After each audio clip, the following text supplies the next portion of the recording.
இப்ப குப்பையை வேக வேகமா அல்றாங்களா, அது யாருக்காக அல்றாங்க? தேனா சில வைக்காம இருக்க யாருக்காக இருக்கு?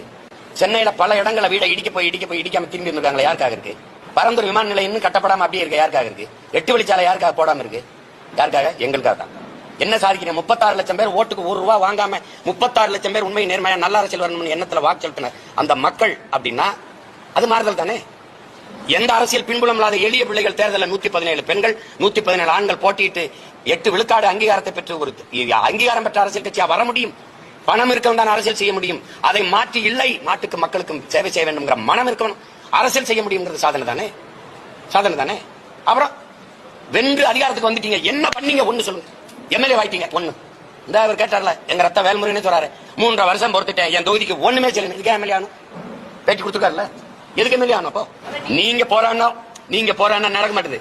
ஆனா நான் தனிச்சு நின்று நாங்க போராடும் போது அது கவனிக்கப்படுது, வேக வேகமா பேசப்படுது.